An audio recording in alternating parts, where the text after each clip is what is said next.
Assalamualaikum warahmatullahi wabarakatuh.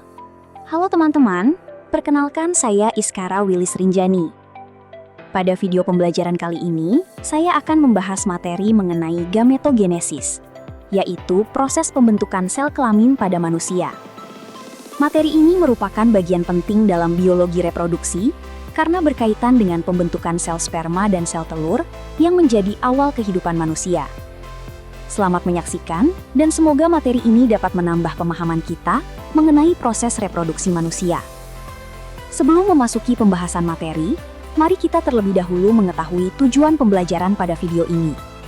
Setelah mempelajari materi gametogenesis, diharapkan kalian mampu memahami pengertian gametogenesis, menjelaskan proses spermatogenesis dan oogenesis, menganalisis perbedaan keduanya, menjelaskan regulasi hormonal yang mengendalikan proses gametogenesis, serta mengidentifikasi faktor-faktor yang memengaruhi pembentukan sel kelamin. Dengan memahami tujuan tersebut, diharapkan kalian dapat mengikuti pembelajaran ini dengan lebih terarah, sehingga memperoleh pemahaman yang baik mengenai proses pembentukan sel kelamin pada manusia. Sebelum kita mulai pembelajaran, saya ingin mengajak teman-teman berpikir sejenak. Tahukah kalian dari mana asal sel sperma dan sel telur yang menjadi awal kehidupan manusia? Apakah kedua sel tersebut sudah ada sejak lahir, atau justru dibentuk melalui suatu proses khusus di dalam tubuh? Nah, untuk menjawab pertanyaan tersebut, mari kita pelajari bersama materi tentang gametogenesis. Gametogenesis merupakan proses pembentukan dan pematangan sel kelamin atau gamet melalui pembelahan meiosis yang berlangsung di organ reproduksi.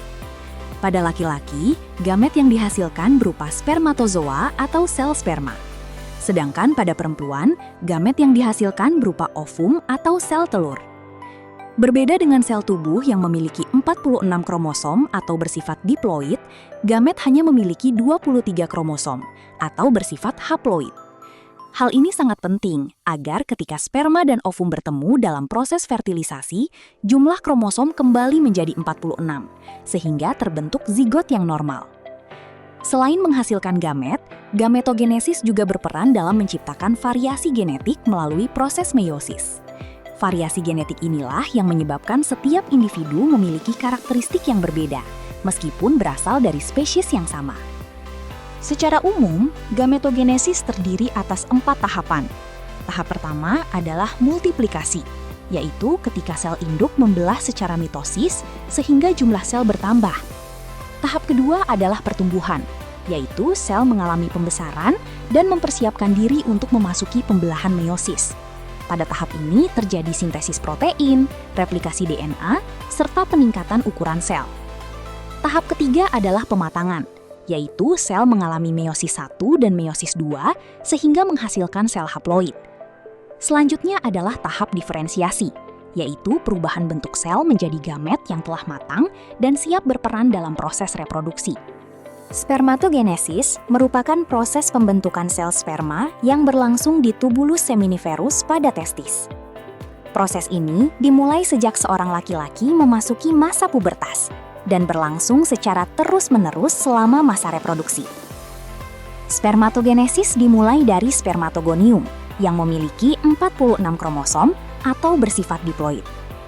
Spermatogonium membelah secara mitosis dan menghasilkan spermatosit primer. Selanjutnya, spermatosit primer mengalami meiosis pertama sehingga terbentuk 2 spermatosit sekunder yang telah bersifat haploid. Spermatosit sekunder kemudian mengalami meiosis kedua sehingga menghasilkan 4 spermatid. Spermatid belum dapat bergerak sehingga masih harus mengalami proses spermiogenesis. Pada tahap inilah, spermatid berubah menjadi spermatozoa yang memiliki kepala, badan tengah, dan ekor sehingga mampu bergerak menuju ovum. Dari 1 spermatosit primer, akan dihasilkan 4 spermatozoa yang semuanya dapat berfungsi dalam proses fertilisasi. Spermatozoa memiliki 4 bagian utama. Bagian kepala mengandung inti sel yang membawa materi genetik, serta akrosom yang berisi enzim untuk membantu menembus lapisan ovum. Leher berfungsi menghubungkan kepala dengan badan tengah. Badan tengah mengandung banyak mitokondria yang menghasilkan energi untuk pergerakan sperma. Sedangkan ekor berfungsi sebagai alat gerak sehingga sperma mampu berenang menuju sel telur saat proses fertilisasi berlangsung. Oogenesis merupakan proses pembentukan sel telur yang berlangsung di ovarium. Berbeda dengan spermatogenesis, proses ini sudah dimulai sejak seorang perempuan masih berada dalam kandungan sebagai janin. Selama prosesnya, oogenesis menghasilkan satu ovum yang berfungsi dalam proses reproduksi, sedangkan badan polar yang terbentuk akan mengalami degenerasi. Untuk memahami bagaimana tahapan proses tersebut berlangsung, mari kita lihat pada slide berikutnya. Tahapan oogenesis dimulai sejak fase prenatal. Pada tahap ini, oogonium berkembang menjadi oosit primer dan kemudian berhenti sementara pada fase profase 1 meiosis. Saat memasuki masa pubertas, pada setiap siklus menstruasi, satu oosit primer akan melanjutkan proses meiosis 1 hingga menghasilkan oosit sekunder dan badan polar pertama. Oosit sekunder kemudian dilepaskan saat ovulasi. Apabila terjadi fertilisasi, meiosis 2 akan selesai, sehingga terbentuk satu ovum yang matang dan badan polar kedua.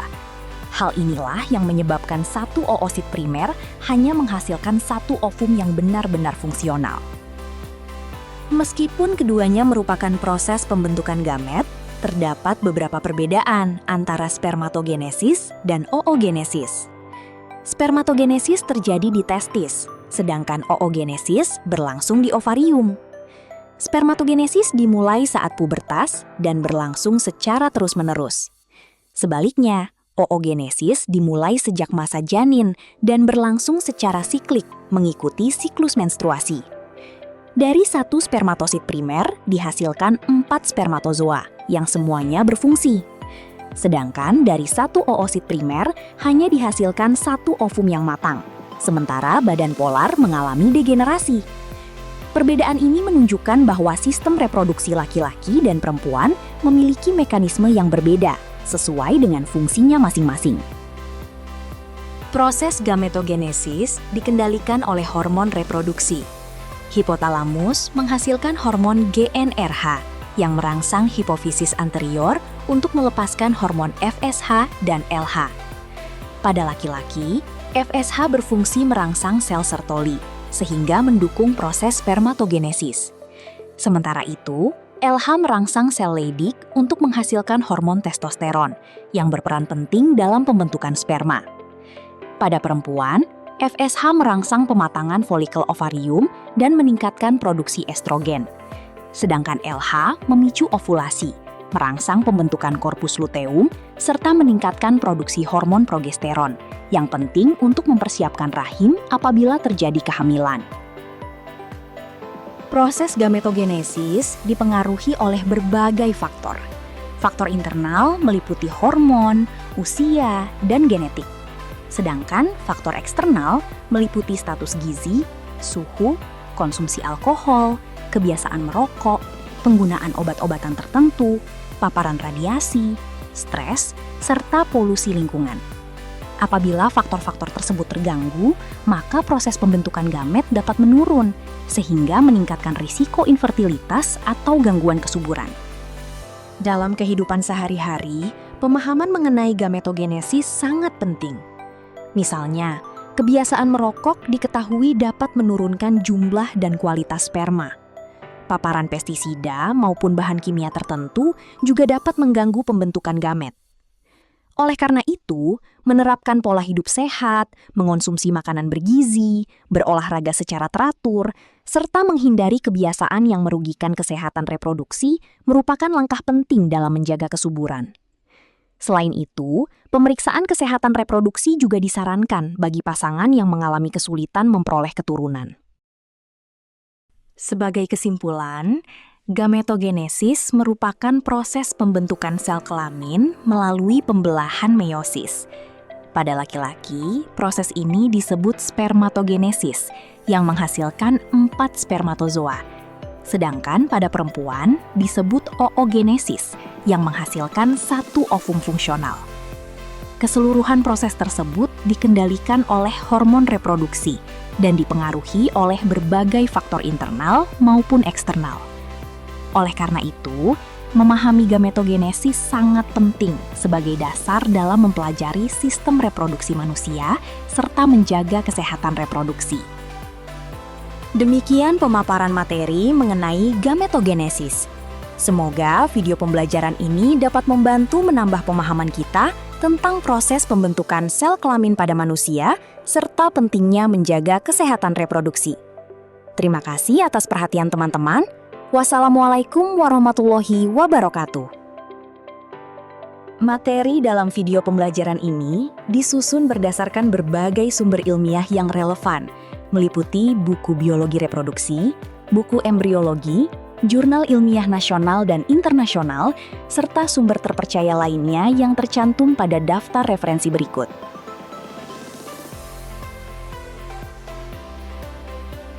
Berikut video tambahan singkat mengenai gametogenesis.